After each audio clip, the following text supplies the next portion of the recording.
Je suis venue au droit à la base par envie et plaisir, voire même par conviction. Et puis une opportunité s'est présentée, assez improbable en fin de Master 2, donc j'avais 22 ans à l'époque.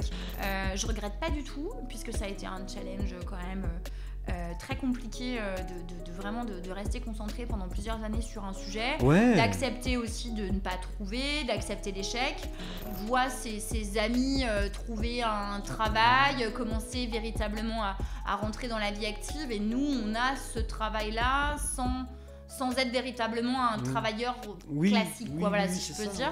Ouais. Et me voilà embringuée du coup dans des ouvertures de bureaux en Malaisie, à Singapour, voilà. Sympa ça. Ouais, très sympa. Une femme jeune dans ce monde-là, ça se remarque encore plus vite. Tout ça a été un petit peu fou. Je voyageais quand même beaucoup, je laissais le petit, enfin tout ça n'avait pas beaucoup de sens. En fait, voilà, rien n'avait de sens. Ça marche. Bah, j'ai vu les premières. Oui, ça va. C'est vraiment dans l'esprit de découverte. Ouais, très bien. Tu me dis, mon petit poulet, c'est quand je veux. Ah oui, il faut faire le clap, toujours le clap. Aujourd'hui, Chablaisien le podcast va explorer le monde des geeks, entre guillemets, ou en tout cas le monde de la blockchain, le monde peut-être du Bitcoin, au travers du parcours d'une jeune femme, Céline Moy, que je reçois aujourd'hui. Céline, bonjour. Bonjour, merci pour l'invitation. Céline est avocate, c'est ça ? C'est ça. Et chablaisienne. Oui. Chablaisienne depuis toujours. Depuis presque 35 ans, dans quelques jours. Dans quelques jours, je ne vous ai pas demandé votre âge. Hein. Et ben voilà. Et donc, effectivement, chablaisienne, je le disais, vous avez fait toutes vos études primaires, collège, lycée. Collonges, Morillon, Champagne, Laversois. Voilà. Ah oui. Formée à l'école publique de Thonon-les-Bains. Et de la République. Exactement. Et donc, j'ai dit votre nom, Moy, ça évoque quelque chose dans le Chablais, effectivement, puisque votre papa est quelqu'un qui a été plutôt connu aussi. Qui a eu un parcours politique d'élu socialiste, militant socialiste, élu 2 mandats sous Kéran en tant que conseiller régional. D'accord. Voilà, il militante toujours, Et toujours aujourd'hui Moins maintenant, parce qu'il a considéré qu'il fallait laisser la place aux jeunes, et on peut le saluer pour ça, mais puisqu'il a laissé plus ou moins sa place à Jean-Baptiste Beau. D'accord. Donc voilà, qui est un copain d'enfance aussi. Oui. Donc voilà, mais oui, originaire de Thonon, né à Thonon, et de nouveau par ici. Et du coup, effectivement, comment est-ce que... parce que vous avez fait des études de droit Alors, moi, je ne viens pas du tout d'une famille de juristes. Non. Puisque, effectivement, mon père travaillait à l'INRA. Voilà. Donc, et ma mère a dirigé des entreprises dont les systèmes médicaux, etc. Je suis venue au droit à la base... par envie et plaisir, voire même par conviction. Puisque quand on fait du droit, généralement, on a plutôt envie de sauver la veuve et l'orphelin. Non, mais c'est un peu l'image qu'on s'en fait. Oui. Donc voilà, j'ai fait d'ailleurs mes premiers stages auprès d'avocats locaux. Thononnais, évidemment. Et Vianney. Parce que le premier, aussi. C'était chez Pascal Escoubès. D'accord. Voilà. Qui a aussi une petite acquaintance socialiste. Alors, je ne vais pas tout ramener à la politique, mais... disons, quand on a 14-15 ans, c'est plus facile d'aller chercher dans les connaissances. Évidemment. Donc voilà, donc oui, j'ai fait mon premier stage, c'était chez Pascal. D'accord. C'était une très bonne expérience. Ensuite, et c'est quel âge ça à peu près ? 14-15 ans. Ah oui, c'est vraiment le stage de troisième, quoi. Enfin, quasi. Ce qu'on appelle. Ouais, voilà, vraiment. Je crois que j'étais même pas encore rentrée en fac de droit. Ah oui. Donc ça m'avait beaucoup intéressée. J'ai commencé mes études de droit à Chambéry. Forcément, puisque je suis partie du Chablais, j'avais 17 ans, donc on a essayé de faire au plus près, au plus simple. Donc voilà, j'ai commencé à Chambéry. J'étais revenue faire un stage chez Georges Rimondi. Ah oui, qui est aussi... voilà, donc, et Christophe Arminjon, puisqu'il était déjà chez Georges à l'époque. Et voilà, donc ce nom Arminjon me dit quelque chose. Oui, Christophe est un confrère. Et oui, c'est vrai. Qui a un parcours aussi. Qui a un parcours aussi, un vrai beau parcours aussi en termes professionnels. Voilà. Qu'on invite à l'occasion, monsieur Arminjon, si vous voulez venir. Donc voilà, je vous transmettais le message.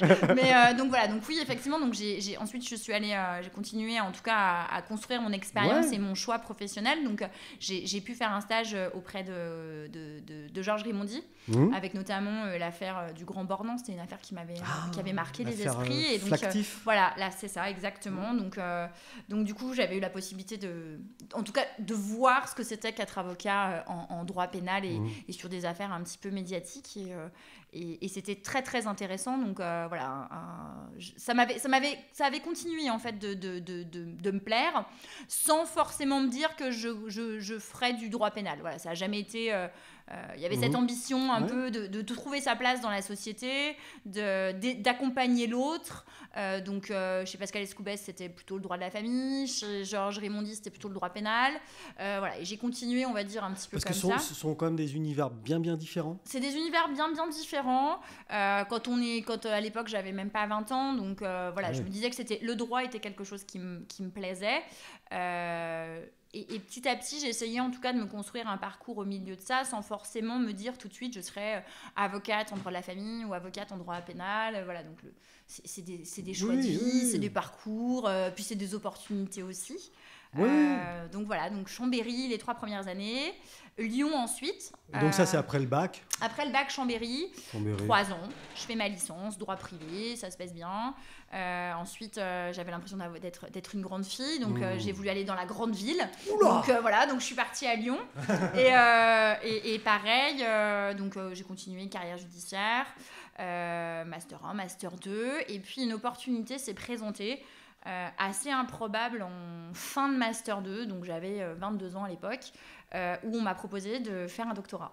Ah oui. Et voilà, et donc c'était pas du tout prévu, hein, mais bon, c'est la vie, c'est comme ça, on prévoit pas. Non, pas toujours. Voilà, pas toujours, et puis c'est bien de se laisser un peu tenter par d'autres choses. Et effectivement, on m'a proposé du coup d'intégrer le monde de la recherche.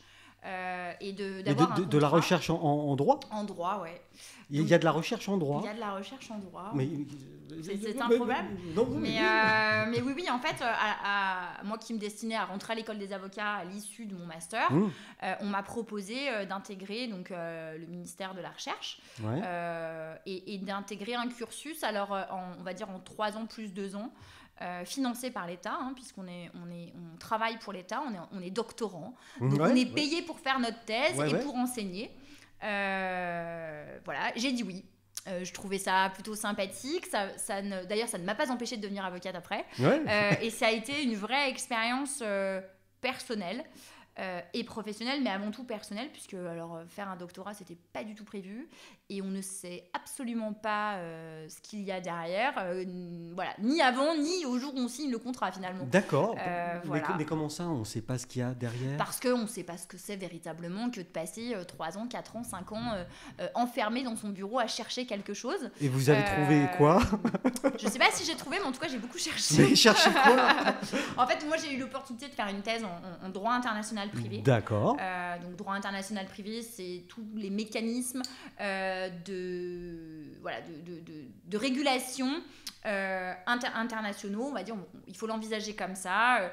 Comment on fait pour résoudre un contrat conclu entre un Français et un Belge? Comment on fait quand Français-Belge, ça va? C'est l'Europe? Ouais, ça va, mais il y a des textes qui le permettent, et donc il faut les étudier, il faut voir s'ils peuvent s'appliquer. Donc il y a des textes effectivement européens, il y a parfois aussi des accords internationaux. Enfin, voilà, et donc pendant 3 ans? Donc au début 3 ans, j'ai eu un premier contrat de 3 ans. Donc j'ai démarré ce parcours de recherche doctrinale. Et ça, vous étiez basé à Lyon? J'étais à Lyon. J'étais à Lyon. J'ai eu la possibilité à la fin de la 3e année de partir à Montréal pour faire un séjour de recherche. Oui, j'ai vu ça. Je suis allée m'exiler 6 mois à Montréal. Ça a été, je crois, une de mes plus belles expériences humaines. Voilà. Ouais. Et pourquoi? Parce que j'ai découvert un autre univers, vraiment. Durant mes premières années d'enseignement en doctorat, j'ai quand même eu la possibilité de partir, puisque les universités, notamment à Lyon, il y a beaucoup de partenariats. Donc, en tant que jeune doctorant, on aime bien nous envoyer au Vietnam, en Égypte, etc. Donc là, c'était très sympa, parce qu'on allait enseigner en fait le droit français dans au Vietnam, en Égypte, dans des universités affiliée. Vous avez fait ça, vous? Ouais, j'ai fait ça, ouais. D'accord. Oui. Mais oui, puis en même temps, quand on fait du droit international, c'est un peu le principe, quoi. C'est qu'il faut vadrouiller, c'est qu'il faut être un peu... Voilà, les voyages font partie de ma vie et la découverte de nouvelles cultures ou de nouveaux systèmes juridiques, je trouve que c'est... Voilà, ça participe... Ça vous stimule. Ça participe à l'ouverture d'esprit. Voilà, donc... Et donc, vous atterrissez au Québec? Et donc, j'atterris au Québec parce que des accords entre mon université, etc., etc. Ah, donc à Montréal même? À Montréal même, voilà, c'était une ville que j'avais connue une fois, voilà, parce que j'étais partie en vacances voilà, avec mes parents. On avait fait la traversée des États-Unis, c'était très sympa, enfin États-Unis, Canada. Donc on part, à l'époque, voilà, on est parti 6 mois en plein hiver, sinon c'est pas drôle. Voilà. Ouais. C'est pas ma saison préférée là-bas. Non, mais voilà. Et donc c'était vraiment quelque chose qui m'a marqué. J'ai envie de vous dire plus humainement que professionnellement, puisque professionnellement j'ai découvert en effet un peu des systèmes différents d'organisation au sein de l'université, un mode de pensée un peu différent, une valorisation de l'étudiant, enfin voilà. Mais qui se rapproche plus quand même de l'Amérique du Nord, des États-Unis. On est beaucoup plus proactif, des plus grandes plages horaires d'ouverture pour les bibliothèques, un parcours de recherche plus en lien avec le monde de l'entreprise. Oui. Voilà. Et puis cet aspect, très anglo-américain dans des centres de recherche, beaucoup plus dynamique. En tout cas, une manière différente. Je ne sais pas si c'est mieux ou pas, mais en tout cas, c'était différent. Et puis humainement, à la découverte de personnes formidables. Vous avez rencontré des Québécois là-bas? Oui, parce que finalement, il fallait s'intégrer. Et j'ai rencontré des Québécois formidables qui sont devenus des amis proches. Alors, est-ce que c'est le hasard, mais des fans et des grands dingues de montagne. Par exemple. Voilà, donc au Québec, il n'y en a pas beaucoup. Non. Donc, ils viennent en Europe et voilà, des gens extraordinaires. Il y a Mont-Tremblant. Il y a Tremblant, voilà, mais bon, voilà. Qui est d'ailleurs jumelé avec Châtel. Oui, voilà, exactement. Mais bon, Châtel est un peu plus haut que Tremblant quand même. Oui. mais voilà, donc j'ai rencontré des gens formidables qui sont devenus des véritables amis proches, avec qui on... Voilà, et ça fait partie, évidemment. Donc, voilà, et ça m'a marqué, c'est des rencontres qui m'ont marqué, puisqu'on on croit parfois que on va dire, certaines personnes, notamment en Amérique du Nord, sont beaucoup plus difficiles d'accès et au contraire, moi j'ai trouvé des gens vraiment qui nous ont accueillis chez eux comme si on faisait partie de leur famille et voilà, et c'était pas forcément gagné. Non. Donc voilà, donc je suis partie à Montréal, ça a permis effectivement d'améliorer certains points de ma thèse, en tout cas de continuer sur ce schéma-là. Et puis je suis rentrée parce qu'il fallait bien rentrer un jour. Oui, parce que partir, c'est revenir. Voilà, c'est ça. Donc je suis revenue. C'était la fin de mon contrat de 3 ans. On m'a proposé de continuer encore pendant 2 ans à être enseignant-chercheur. Donc j'ai dit oui, puis j'avais pas terminé ma thèse, donc ça me permettait de terminer ma thèse. Donc j'ai soutenu ma thèse. Et là, vous avez enseigné donc à Lyon. Voilà, à Lyon, un petit peu encore. Et encore un peu à l'étranger. Un peu. Je crois que j'avais fait l'Arménie, j'avais fait 2-3 petits trucs un peu sympas. Ouais, l'Arménie, c'est beau. Ouais, non, mais c'était bien. Non, mais c'est bien. Et puis je crois que c'est bien aussi quand on est après tout enseignant-chercheur. On est payé par l'État. Il y a des accords avec d'autres pays. C'est bien aussi c'est bien d'y aller. C'est bien de montrer qu'on peut accompagner aussi certaines universités étrangères qui n'ont peut-être pas forcément les mêmes moyens. Et dans ces cas-là, quand vous partez à l'étranger comme ça, quand vous partiez à l'étranger... Oui, cette année, je ne suis pas beaucoup partie. Non, personne en fait. Hein. Donc quand vous partiez à l'étranger à l'époque pour enseigner, ça se passait comment? C'était des sessions de 3 mois, 2 mois, 15 jours? Non, c'était des sessions, généralement c'est 1 semaine, 10 jours. Type masterclass quoi. Oui, vous arriviez, on arrive, on fait un cours de... c'est entre 8h, 10h, 15h de cours. Et puis généralement après, c'est un autre collègue qui prend la suite sur une autre thématique. D'accord, oui, c'était vraiment sur des thématiques précises à chaque fois. Voilà, c'est ça, c'est sur des thématiques. Donc c'est, puis ça, c'est en français, en anglais? Ça dépendait, essentiellement en français, ouais. Puisque c'était essentiellement des systèmes d'instituts français à l'étranger. Parfois aussi en anglais, suivant les thématiques. Je me souviens de ces jours à La Haye, tout ça, où là c'était en anglais. Mais voilà, c'est un peu le monde de la recherche. C'est un monde complètement caché, j'ai envie de dire. Mais c'est pour ça que c'est intéressant d'en parler aussi. C'est un monde complètement caché. C'est un monde où effectivement parfois les gens ne comprennent pas qu'on puisse être payé pour faire de la recherche. En tout cas en droit, on peut le concevoir en sciences dures, ce qu'on appelle en sciences dures. On peut concevoir par exemple qu'en ce moment tout le monde cherche un vaccin. Là la recherche ne pose de problème. Je vais vous dire un truc, Céline, il y en a qui l'ont trouvé. Hein. le vaccin. Oui, on attend de voir. J'espère tant mieux qu'on le trouve, oui. qu'on reprenne tous une... Non, mais vous avez raison. En recherche, autour du médical, oui, ça pose aucun problème. Mais c'est vrai que moi, j'apprends ça, mais c'est bien. Oui, non, mais voilà. Même moi, j'ai découvert vraiment tardivement. Je regrette pas du tout, puisque ça a été un challenge quand même... très compliqué de rester concentré pendant plusieurs années sur un sujet, d'accepter aussi de ne pas trouver, d'accepter l'échec. Je crois pas avoir fait vivre à mes proches des moments très faciles, parce qu'effectivement on est très isolé dans ce travail-là, on doit rendre des choses, on n'est pas du tout formé à ce type de process, donc j'ai beaucoup appris sur ma manière de travailler, sur la détermination à aller au bout d'un travail de longue haleine. Puis la solitude du thésard, la solitude du thésard qui finalement voit ses amis trouver un travail, commencer véritablement à rentrer dans la vie active, et nous on a ce travail-là sans être véritablement un travailleur classique, si je peux dire. Mais et puis les proches souffrent aussi de ça. Donc, et cette thèse, elle est allée au bout? Je suis allée au bout de ma thèse en 4 ans, je l'ai soutenue. C'était au début décembre 2012. Et je suis rentrée à l'école des avocats début janvier 2013. Voilà. Donc, vous avez enchaîné. Oui, j'avais toujours eu cette optique quand même de faire ma formation d'avocate. Je l'avais parce jamais... que je connais pas bien le droit, parce que moi, les avocats, je suis un peu comme tout le monde, j'aime bien les voir, mais de très très loin. Oui. Non, il faut pas. On est sympa. Mais évidemment. mais évidemment, vous êtes sympas tous. Mais vous êtes tous sympas. Vous avez fait donc une licence de droit, c'est ça? 3 ans. 3 ans, une licence. Ensuite un master. 2 ans. 2 ans, donc un master 2. Alors vous, en plus, vous avez fait un doctorat. Mais avec ça, on n'est pas avocat. Avec un master, on n'est pas avocat. Après, il faut aller à l'école. L'école d'avocat. L'école des avocats. Où on apprend à repasser la robe. Oui.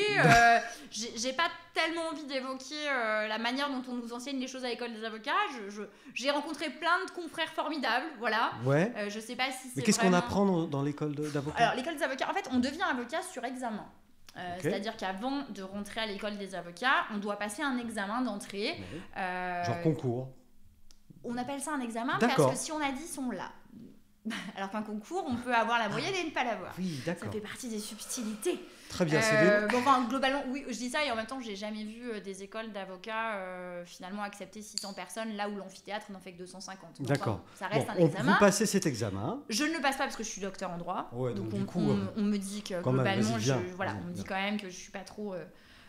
j'ai pas besoin de le passer en tout cas, donc je le passe pas. Par contre, je dois suivre la formation, donc je rentre à l'école des avocats, donc on vit des moments assez drôles puisque finalement je rentre avec quelques amis aussi docteurs en droit, et on se retrouve finalement avec nos étudiants puisqu'on était enseignants la veille, et donc on se retrouve avec nos étudiants à l'école. Donc voilà, je me souviens de scènes rigolotes avec une de mes amies proches qui a fini sa thèse en même temps que moi, et on arrive dans cette école, et du coup les gens nous disent bonjour Madame Moy, bonjour Madame Pezzella, et on leur dit non, ici c'est Céline et Virginie, et on va être copains quoi. Donc mais c'était drôle, et on en a beaucoup ri, et donc voilà, donc je rentre dans cette école des avocats à Lyon, parce qu'il y a une école par région. D'accord. Voilà. Et ça dure combien de temps, ça? L'école des avocats dure 2 ans, mais il y a essentiellement des stages. C'est-à-dire qu'on est à l'école de manière un petit peu sporadique quand même.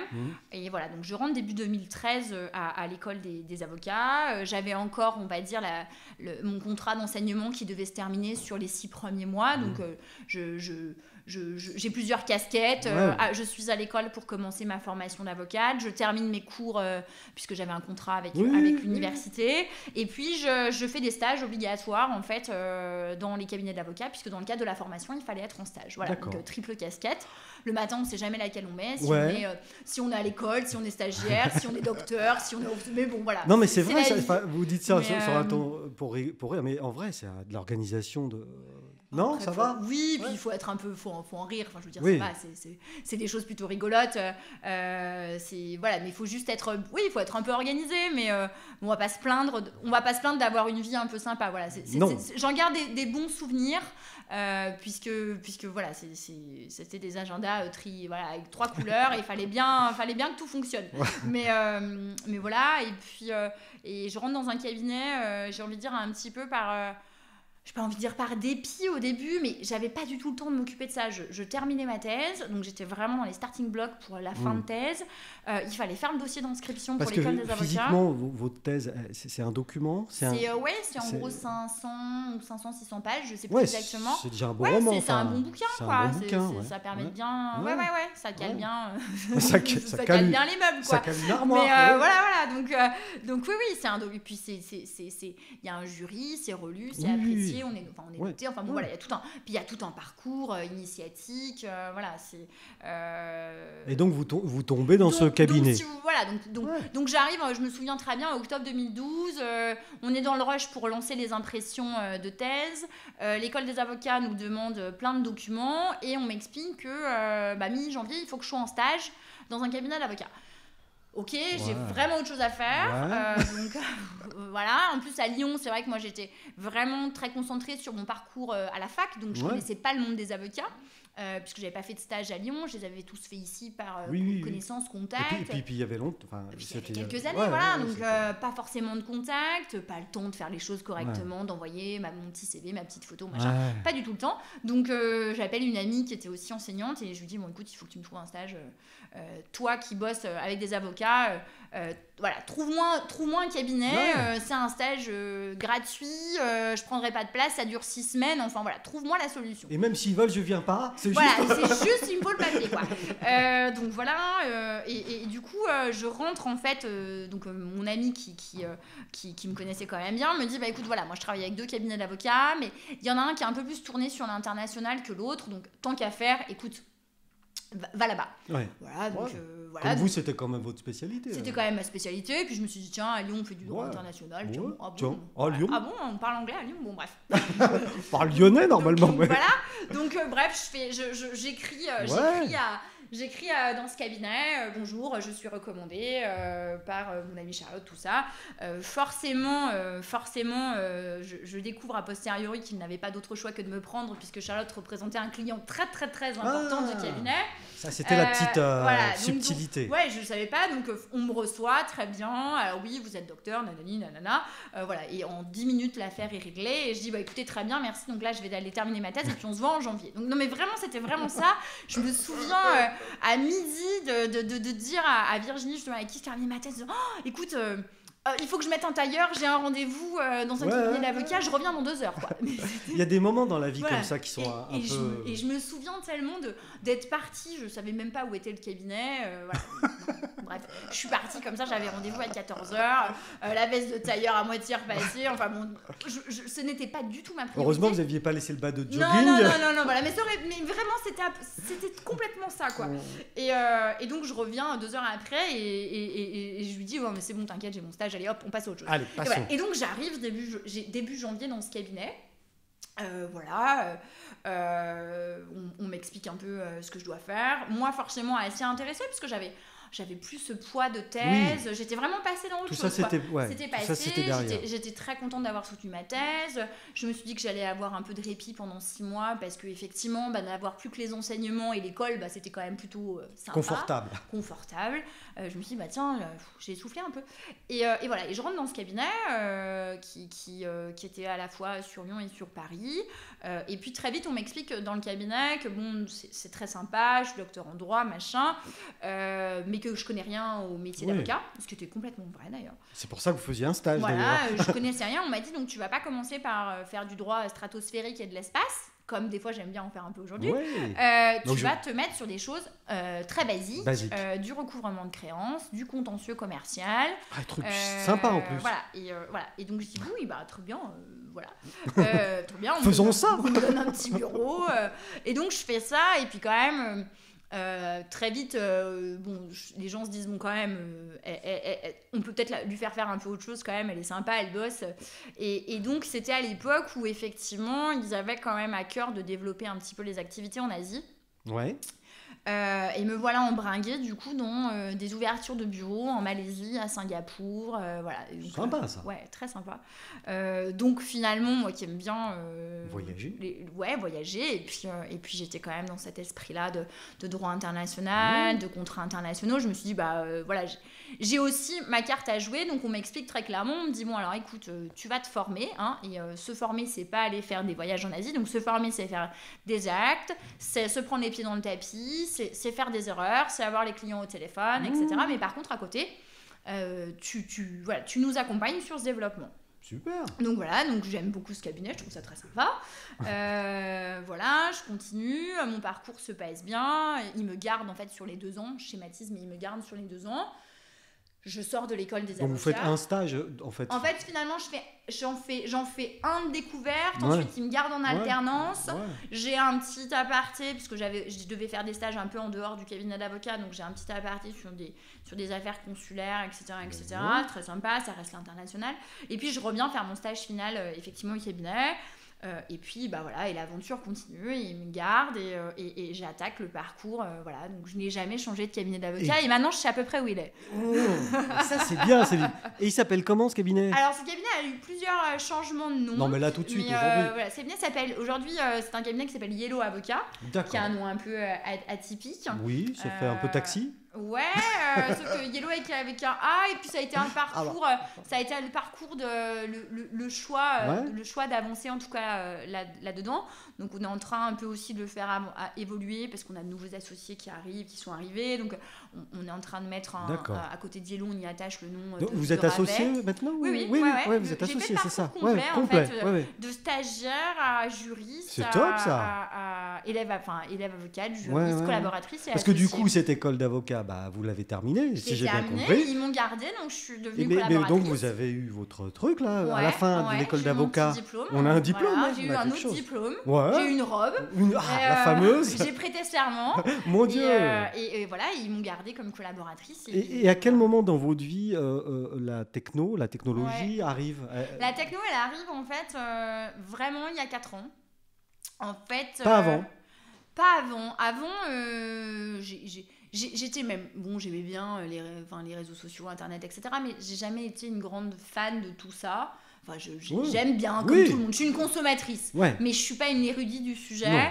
Voilà. La techno, vraiment, au sein de ma profession, elle arrive il y a 4 ans, quand en fait, on est confronté à une vraie difficulté sur le cabinet. Donc, c'est à peu près en même temps que je deviens associée de la structure, donc en plus je change complètement de prisme, du côté collaboratrice, sérieuse, exécutante, je me retrouve quand même, on va dire, chef d'entreprise, associée, avec un engagement financier assez fort, parce que j'achète mes titres, je fais un prêt à la banque, j'investis dans mon outil de travail. Qu'est-ce que ça veut dire acheter ces titres? Je prends des parts du cabinet. Voilà, c'est ça.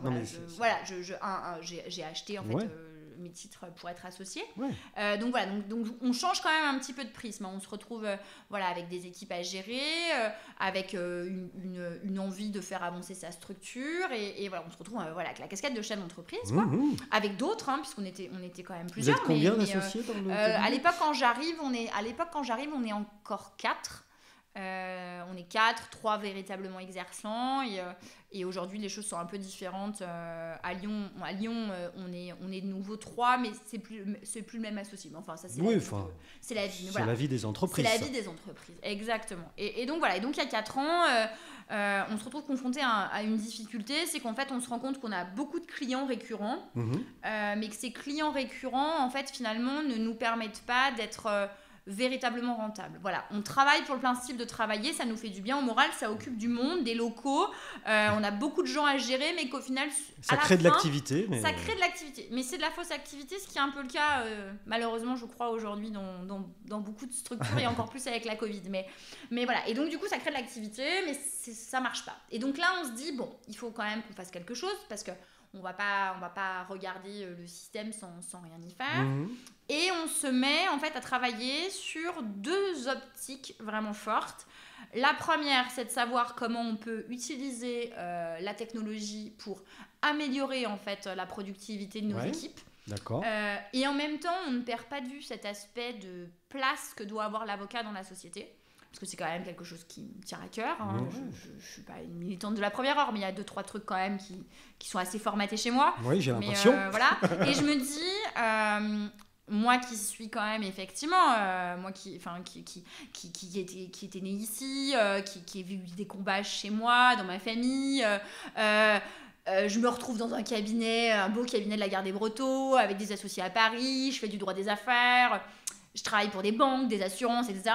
Bon, à quel moment il y a un truc que j'ai oublié, et donc en même temps que je réfléchis à une automatisation du parcours, en tout cas des collaborateurs au cabinet, je me dis aussi que c'est le moment peut-être d'utiliser ces nouvelles technologies pour inciter les gens lambda, les plus petites boîtes, les professionnels libéraux, les TPE, les artisans, les commerçants, à venir en fait franchir la porte du cabinet d'avocat.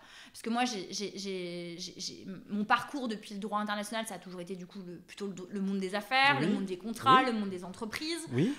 Et finalement, je n'avais affaire qu'à des grosses structures. Et je ne voyais pas arriver les jeunes entrepreneurs, les artisans, les commerçants, parce que quand on discutait quand même avec eux, ils se disaient, oh là là, mais moi, finalement, pousser la porte d'un cabinet d'avocat, ça va me coûter plus cher que finalement le litige qui m'occupe. C'est exactement ce que vous avez dit tout à l'heure. Voilà. Que moi, les avocats, j'aime bien les voir, mais de voilà. loin. Et ça, c'est un truc qui m'a profondément interpellée. Et c'est vrai que quand on réfléchissait sur la problématique finalement de ces grosses structures qui venaient bouffer les petits cabinets d'avocats, puisqu'on s'est retrouvé finalement dans le rôle, on va dire, du petit fournisseur face à la grosse multinationale, si vous voulez, le petit commerçant face à Carrefour, je vais synthétiser, mais nous on était le petit commerçant. Bien sûr. Et en même temps, on représentait quelque chose d'énorme pour une autre partie de la classe du monde professionnel. Donc voilà, donc on a essayé de mixer les deux, et c'est là où la tech nous a servi. C'est que d'un côté, on a réussi finalement à automatiser en interne une partie de notre process. Ce qui augmente la productivité. Ce qui augmente la productivité et ce qui surtout... Ce qui fait baisser un peu les coûts. Ce qui fait baisser les coûts, ce qui nous permet du coup presque de redevenir... déjà, on a essayé de redevenir vraiment rentable sur les dossiers. Puis surtout, on libérait du temps pour les collaborateurs pour qu'ils fassent leur métier et non pas pour qu'ils fassent autre chose qui n'était pas leur tâche première. Et puis en même temps qu'on a fait ça, on s'est dit, finalement, une fois qu'on a notre outil, autant le mettre à disposition de tout le monde. Et c'est là où on a créé notre première Legal Tech, qui s'appelle toujours Dodo Bank, et qui permet justement à n'importe quel créancier, via un parcours très simple sur Internet, de saisir un cabinet d'avocats pour traiter le dossier. D'accord. Alors après, il faut être très clair, c'est un peu comme tout ce qu'on veut. Si on veut que la chaussure aille parfaitement et soit faite sur mesure, on va voir un cordonnier pour la faire de A à Z, ou on va chez Berluti pour ça. Enfin voilà.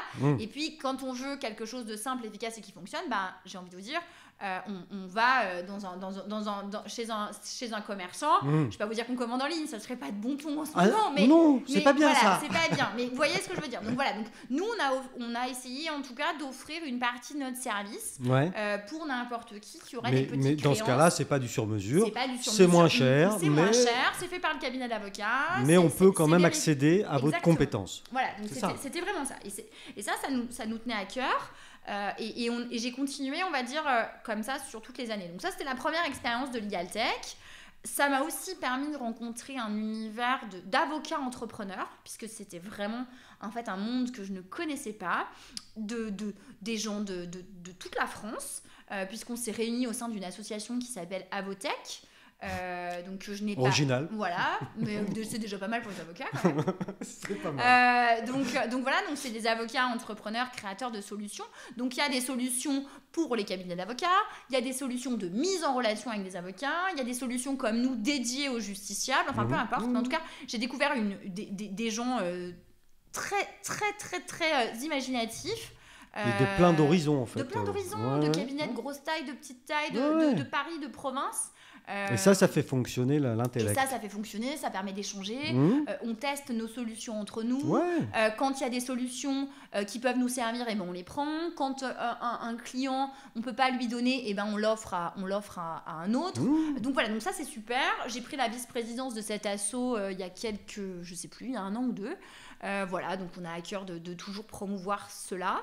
Et puis, donc ça c'est, on va dire, la phase 1 de la technologie au sein du cabinet. Donc ça fonctionnait bien. Et puis il y a 3 ans, un peu servi par les événements, première étape, déjà la mise en place du fameux RGPD. Voilà, donc là on est dans mon cœur de métier, hein. On est sur la réglementation européenne, on est sur l'utilisation des nouvelles technologies, en ce compris en entreprise. Donc voilà. Donc rappelez ce que veut dire l'acronyme. RGPD, oui, c'est le règlement général sur la protection des données. Voilà. Non, mais c'est le fameux règlement où au mois de mai en 2018, vous avez tous reçu sur vos boîtes email des dizaines et des dizaines de messages pour nous dire est-ce que vous acceptez qu'on conserve vos données. Et voilà. Et les chefs d'entreprise se sont retrouvés aussi avec cette problématique de qu'est-ce que je fais de ces centaines de CV stockés, est-ce que je peux encore envoyer des newsletters, comment faire en sorte que mes petites cartes de fidélité, je puisse encore continuer à les utiliser, etc., etc. Donc là, on se retrouve vraiment sur une problématique de droit international privé, de mise en application d'un texte européen en France. Donc, je récupère effectivement quelques dossiers de ce que l'on appelle, pour faire chic, de compliance, de conformité. Voilà. Et puis, en parallèle de ça, je découvre l'univers de la blockchain. Vraiment en même temps, et c'était pas plus mal parce que j'étais vraiment dans ce système-là d'internet, de conformité, de sécurisation des données, de transfert des données à l'étranger, etc. Et je découvre ça parce que au cabinet, un de nos associés était également en fait consul de Malte, consul honoraire de la République de Malte, cette petite île cachée en mer Méditerranée. Et en fait, à l'époque, Malte avait pour ambition d'être le premier pays européen à réguler l'usage de la blockchain. Et donc, est-ce que vous savez dire en 3 mots, expliquer à ceux qui nous écoutent ce que c'est la blockchain? Ce qu'est la blockchain? La blockchain, c'est un système en fait de stockage et de transmission d'informations de manière complètement décentralisée. Voilà. L'idée, c'est d'enlever les serveurs. Aujourd'hui, quand on utilise Internet de manière classique, en fait, les données sont transférées sur des serveurs. C'est client-serveur. Voilà. Et donc, ces serveurs-là stockent toute la data avec, on va dire, une possibilité de piratage assez simple, en tout cas. C'est-à-dire qu'à partir du moment où on est rentré sur le serveur, on a accès à l'ensemble des données qui sont collectées par le serveur. Et on va dire qu'il y a quelques points de stockage centraux. Et ça, c'est le système classique de l'Internet. La blockchain, c'est né il y a une dizaine d'années.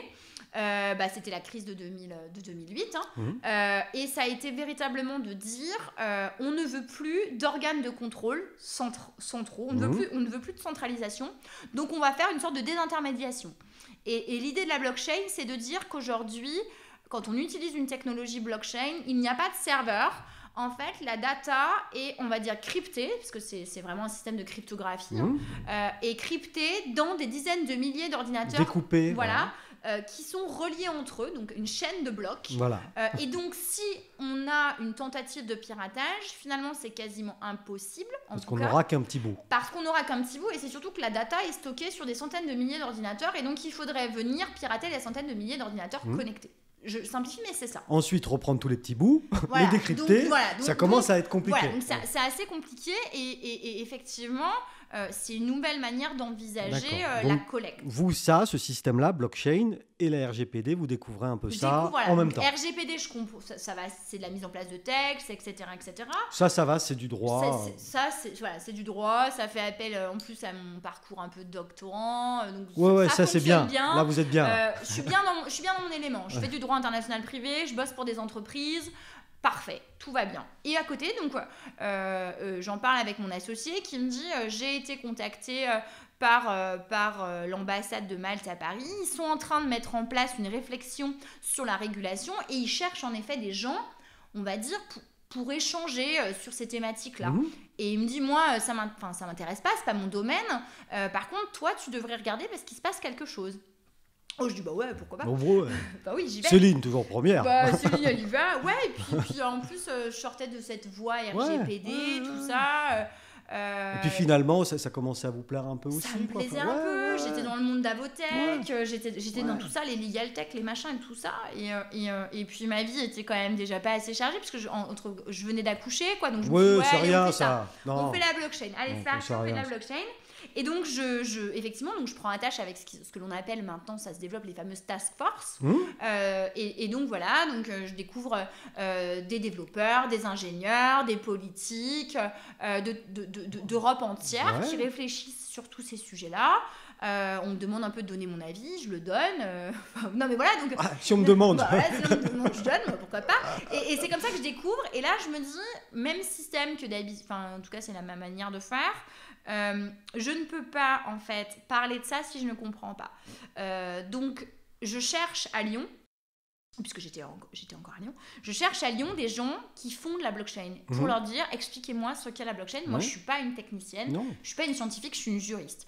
Et donc je tombe sur une association qui s'appelait à l'époque Crypto Lyon et qui eux effectivement essayaient de manière pédagogique en fait d'expliquer ce qu'était la blockchain, à quoi ça pouvait servir. Et donc je leur dis écoutez, c'est super, on va faire un deal, puisqu'ils intervenaient dans les chambres de commerce, dans les réunions des incubateurs, etc. Je dis c'est formidable, vous faites la présentation tech, en même temps vous me formez, et moi je vous fais la présentation juridique, parce qu'en fait c'est un no man's land juridique. Parfait. Et donc on se tape dans la main, on dit c'est formidable, et donc on bosse ensemble. On bosse tellement bien ensemble qu'aujourd'hui ils sont quand même hébergés dans vos locaux à Lyon, juste à côté. C'est super. On bosse ensemble et voilà, et c'est comme ça que je suis tombée, on va dire, dans la blockchain, et donc je me suis formée avec eux. Je me forme encore aujourd'hui parce que il y a parfois des éléments encore qui me dépassent. Oui. Mais c'est normal, puis ça évolue. C'est de la tech. Puis ça évolue tout le temps. Et puis c'est pas mon cœur de métier, mais en tout cas je n'avais pas envie de faire de la blockchain sans comprendre ce qu'il y avait derrière. Donc je comprends de mieux en mieux ce qui se passe derrière.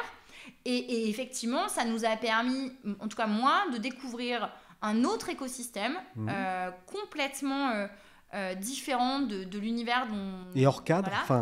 Complètement hors cadre. On rencontre des gens de tous les horizons. Il n'y a plus de frontières.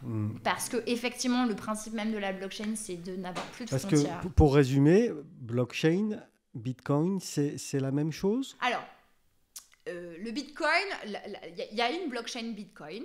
C'est la première. Voilà, pour résumer, le Bitcoin, c'est de la blockchain, mais... En fait, le Bitcoin, c'est une crypto-monnaie. C'est une crypto-monnaie. Ce n'est pas une monnaie au sens où on l'entend de manière ayant cours légal. J'en ai pas dans mes poches non plus. Vous n'en avez pas vous pouvez l'avoir dans un wallet complètement digitalisé. Alors, comment ça fonctionne en fait ? Pour faire simple, donc la blockchain, vous avez compris, c'est le lien entre différents ordinateurs avec un stockage de data. Et dans cette volonté, il y a une dizaine d'années, de décentralisation, l'idée était aussi de sortir des problématiques des banques centrales. Parce que la crise de 2008 a généré cette fameuse problématique de banque centrale. La crise des subprimes a généré chez les créateurs de la blockchain cette volonté de ne plus avoir d'organes de contrôle. Donc, la première blockchain que l'on appelle la blockchain Bitcoin, qui était la première, après il y en a eu d'autres, c'est un peu le renouveau des monnaies locales. J'ai vraiment envie, pour simplifier les démarches, que vous l'entendiez comme ça. Aujourd'hui, on pourrait très bien adosser, et d'ailleurs c'est le cas dans certains coins de France et de Navarre, on a les monnaies locales. Et donc contre 1 euro, je peux avoir... je crois 2 escudos. Oui, voilà, des choses comme ça. Je crois que vers Annecy, il y avait eu la gentiane ou quelque chose comme ça. Il y a un projet dans le Chablais qui s'appelle le Chab. Oui, voilà, exactement. Voilà. Mais eh bien, dites-vous que le Bitcoin, à la base... Je ne vais pas vous dire que c'était ça, mais c'était à peu près ça. C'était de se dire finalement, avec tout ce système de transmission d'informations, on va générer une crypto-monnaie qu'on pourra s'échanger librement sur cette chaîne. Sans l'intermédiaire de banque. Sans intermédiaire et de manière complètement, cette fois-ci en plus transfrontalière. Parce que là, pour le coup, il n'y a plus de frontières. Non. C'est du digital cash. Carrément. Donc voilà. Et donc le Bitcoin a été, si vous voulez, sur cette blockchain Bitcoin, on a adossé cette monnaie, la fameuse monnaie Bitcoin, qui a connu ces derniers mois une ascension fulgurante, puisque à la base, un Bitcoin, je crois que les premiers, il y a 10 ans, c'était, je sais plus, mais c'était 10 centimes, c'était vraiment ridicule. Et là, on doit être on est monté à 46 000. Il y a quelques semaines, on est retombé autour de 20, 25, ça dépend vraiment des jours. tout à l'heure. Voilà. Parce que Elon Musk en a parlé, donc Stack, c'est... Non mais, donc voilà, donc ce sont des monnaies qui n'ont pas d'existence Physique. Hein. Il faut qu'on crée ce qu'on appelle des petits wallets, des portefeuilles numériques. Et puis, il y a une conversion qui se fait. Et l'idée, effectivement, c'est d'adosser ça, finalement, à du change. Voilà, on fait du change et on récupère du Bitcoin. Alors après... Et si je vous dis Satoshi Nakamoto ? Oui, alors c'est censé être... On ne sait pas qui c'est Satoshi Nakamoto. On dit que c'est le créateur de la blockchain et donc du Bitcoin. Sauf qu'on ne sait pas qui est derrière. On pense plutôt à un groupe de personnes plutôt qu'à une personne en tant que telle. Enfin, en tout cas, personne ne sait qui a créé en tout cas le protocole, parce qu'on parle de protocole, on est sur de la tech et sur du développement. Et alors, puisque vous parlez de développement, il n'est pas très durable par contre ce développement. Oui, alors il y a plusieurs problématiques qui sont en lien, on va dire, avec la blockchain. La première problématique, effectivement, c'est en fait le fait, on considère que c'est très énergivore, parce qu'effectivement on fait appel à beaucoup d'ordinateurs pour faire du ça devient compliqué, mais pour faire du minage, voilà, pour faire en sorte que la blockchain tourne et que les informations soient cryptées et validées sur les protocoles. Il faut des ça en permanence. Et ça en permanence. Alors après, on en a énormément parlé effectivement il y a 5-6 ans, au tout début en fait, parce que ça n'a que 10 ans, donc il y a 5-6 ans, les premières études sont sorties, elles continuent. On a l'impression que ça va quand même de mieux en mieux, puisque les outils font effectivement plus responsables.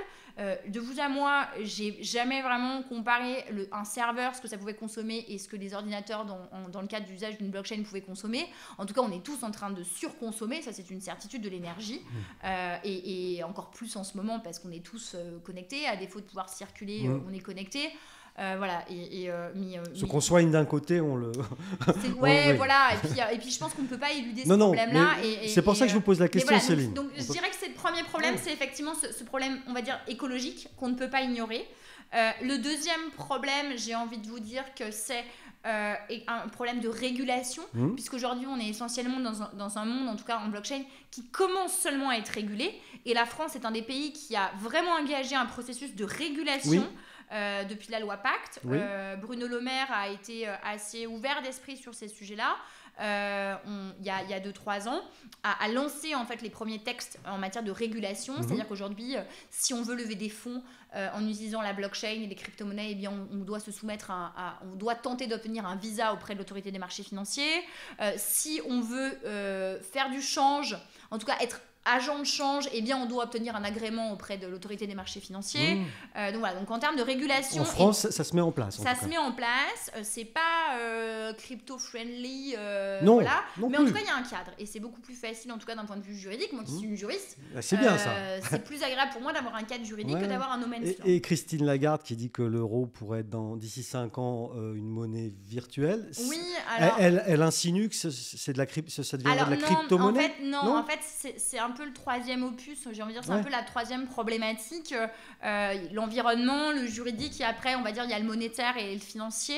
En fait, la problématique de ces crypto-monnaies, c'est qu'en l'état, elles ne sont pas adossées, en fait, à un cours légal. C'est vraiment très, très fluctuant. L'idée, en fait, pour rassurer, on va dire, les marchés et surtout les investisseurs, petits ou gros d'ailleurs, ça serait de créer ce que l'on appelle des stablecoins, ça serait des crypto-monnaies qui seraient adossées à des monnaies ayant cours légal. D'accord. Ça serait de trouver un lien... À l'euro, dollar... un stablecoin, c'est-à-dire quelque chose de stable, qui serait adossé à une monnaie fiat, ce qu'on appelle la monnaie fiat, à savoir... Alors on serait quand même très très loin du souhait de Satoshi Nakamoto. Oui, parce que finalement on remet un organe de contrôle. Mais on sait aussi très bien que... Enfin, ce que je veux dire, c'est que... la désorganisation et l'absence de contrôle complet, on sait très bien que ce n'est pas quelque chose qui peut fonctionner à très grande échelle. Pour Madame Michu du coin de la rue, c'est pas sécurisant. C'est pas possible du tout. Possible. Et voilà, et les arnaques, plus on est petit, moins on est régulé, et plus c'est bizarre, plus les arnaques sont faciles. Donc voilà, donc c'est tout cet univers-là. Après, passer à côté en termes économiques, je pense que ça serait effectivement une hérésie de faire comme si ça n'existait pas. Et d'ailleurs, on voit bien que les banques s'y intéressent, que les ministres s'y intéressent. On voit aussi les GAFA s'y intéresser. Moi, ça fait quand même quelques années que je fais de la blockchain. Bon, je ne vous cache pas que ce soit à Lyon ou dans le Chablais, les premières fois où j'ai parlé de la blockchain, on me regardait en me disant « Mais qu'est-ce qu'elle nous raconte ?» Et puis, il y a 2 ans, quand le monde a sorti Facebook lance sa crypto-monnaie et qu'on a tous reçu sur nos iPhones les alertes Le Monde, là tout le monde s'est dit « Ah mais tiens, mais c'est quoi ?» et même mes parents me disent « Ah mais j'ai vu, tu as vu ?» Et j'ai dit « Ouais, j'ai vu, ouais. » C'est que ça avance déjà quand vos parents vous disent. Oui, voilà, exactement. Mais c'est pour ça que, je veux dire, plus on est de moins en moins, on va dire, dans quelque chose de très caché. Oui. La flambée du Bitcoin à Noël, ça a révélé voilà, ces choses-là. Et c'est vrai que plus on va sur une régulation et une stabilisation, plus ça sera intéressant. Après, voilà, Facebook a voulu lancer sa crypto-monnaie, ils sont un petit peu revenus en arrière parce que le régulateur américain a dit attendez, vous ne pouvez pas. Le drame, c'est pas de lancer une monnaie locale. Non. Le drame, c'est pas de lancer une petite crypto-monnaie avec 10 ordinateurs connectés. Le drame pour les régulateurs aujourd'hui, ça serait qu'un GAFA du style Facebook ou Google lance une monnaie qu'on puisse utiliser librement sur leur système. Et je vous laisse imaginer l'ampleur si demain Facebook lance sa monnaie virtuelle et qu'on puisse s'échanger de l'argent sur Facebook, sur WhatsApp, sur Instagram, etc. On sort des organes de régulation et on met à mal un système. Donc, voilà. Oui, clairement. Donc, oui. Voilà. Mais c'était l'idée de départ. C'était l'idée de départ. Et il y a beaucoup d'entreprises qui ont imaginé monter leur propre monnaie. Oui, il y a beaucoup d'entreprises. Après, ça nécessite quand même un investissement assez fort. Créer une blockchain, c'est de l'argent, c'est du temps. Et puis, j'ai envie de dire, sur ces sujets-là aussi, on peut utiliser la blockchain sans forcément utiliser les crypto-monnaies. Oui, la parce que ce n'est pas que ça. Non, parce qu'au moment du départ de la blockchain, quand ça a démarré, on parlait du nouvel Internet. Exactement. Voilà. C'était avant d'être Satoshi. Je l'ai noté parce que. C'est ça. En fait, c'était une nouvelle façon de transmettre les données. Exactement. Donc, et c'est aussi je trouve que de traçabilité. Et je trouve que dans le chemin que vous avez expliqué très bien, d'ailleurs, cette idée-là de nouvel Internet, elle est plutôt passée maintenant au second plan, je trouve. Oui, parce que alors, elle est passée au second plan. En tout cas, peut-être pas pour les développeurs et pour les gens qui travaillent de manière acharnée sur ces sujets-là. Elle est passée au second plan pour, on va dire, les journalistes et puis les utilisateurs aussi. Et le grand public. Mais la blockchain et la technologie blockchain, quand on parle, par exemple, quand on voyait les élections, on sait que dans certains pays, il y a une possibilité d'élections plus ou moins truquées. Utiliser la blockchain sur des machines à voter permettrait justement d'éviter ce... Donc tout ça avant, voilà, ça continue à avancer. La traçabilité des médicaments, on est à l'heure des vaccins où on se dit, entre guillemets, mon Dieu, qu'est-ce qui va se passer si quelqu'un lance des faux vaccins ? On est déjà... Non mais, eh bien, la technologie blockchain permettrait de mettre en place une traçabilité des produits. On a certaines grandes maisons de luxe qui ont commencé en fait à ancrer sur la blockchain eh bien, des pièces pour éviter des contrefaçons. Voilà, on a Carrefour qui a expérimenté, ça fait sourire quand j'en parle, mais qui a expérimenté en fait la traçabilité du poulet. Parce que, non mais à l'heure des grands scandales, on va dire environnementaux, quand on parle des problématiques de lait infantile, etc., et bien finalement, cette technologie-là de traçabilité permet de... Non, mais puis ça, c'est des exemples que vous donnez qui sont intéressants parce qu'ils touchent le public, quoi, enfin le grand public. Voilà, alors c'est sûr que c'est peut-être pas drôle d'aller, entre guillemets, chercher ce que l'on appelle, nous, dans les dashboards pour aller vérifier la traçabilité du poulet qu'on est en train de consommer, mais peu importe. C'est juste pour montrer voilà, que, contrairement parfois à ce qu'on veut bien croire, cette technologie-là a d'autres aspects que le monde des cryptos. Oui. Sans renier, puisque je travaille quand même sur beaucoup de projets en lien avec ça, et il y a autre chose, et je crois fondamentalement en plus que voilà, plus ça sera régulé, contrairement à ce que les créateurs voulaient, plus ça sera régulé, plus ça sera sécurisé, et plus les gens auront confiance. Mais ça, oui, la régulation, ça génère de la confiance, a priori. J'espère. Je sais pas. J'espère. En tout cas, oui. Enfin, en tout cas, nous, on œuvre pour ça. Et du coup, en très peu de temps, en fait, en quelques années, vous êtes devenu, mais il faut le dire, une pointure dans ce domaine-là quand même. Il y a pas non plus énormément de concurrence. Alors voilà. Non, mais ok, d'accord, mais quand même. Non, on est sur un sujet qui est un peu différent. On est effectivement, déjà, il faut en avoir envie. Et quand on est avocat, on nous donne pas forcément, on pourra reparler de l'école des avocats, mais on nous donne pas forcément ces clés-là. Ce que je veux dire, c'est que quand on est avocat, on nous met quand même dans un carcan assez vite, qui est complètement faux et complètement dépassé. Je crois pas qu'aujourd'hui on puisse regarder ce qui se passe en tant que on est des auxiliaires quand même de justice. On a un rôle dans la société, quoi qu'on en dise. On peut pas simplement être spectateur de ce qui se passe. On doit garder quand même une capacité d'indignation, et même si moi je fais du droit des affaires et de la blockchain, à un moment j'ai envie de m'inscrire dans un projet, voilà, et je veux trouver du sens à ce que je fais le matin.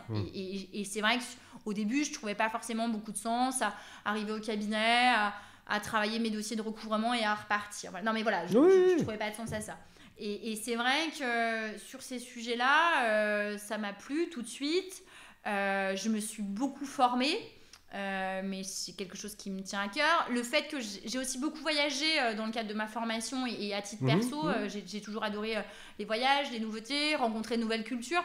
Et du coup, forcément, j'étais prise aussi par cette envie-là. Quand j'ai découvert ça, ça m'a plu, c'était nouveau. Voilà.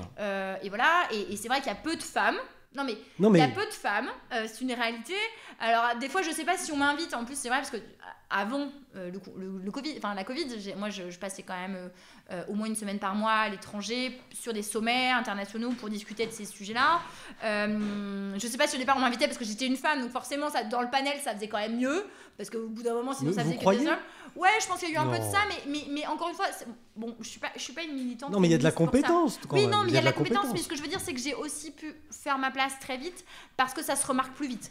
Une femme jeune dans ce monde-là, ça se remarque encore plus vite. D'accord. Quand il y a 15 avocats et qu'au milieu du lot, il y en a une qui est française, qui sait parler anglais.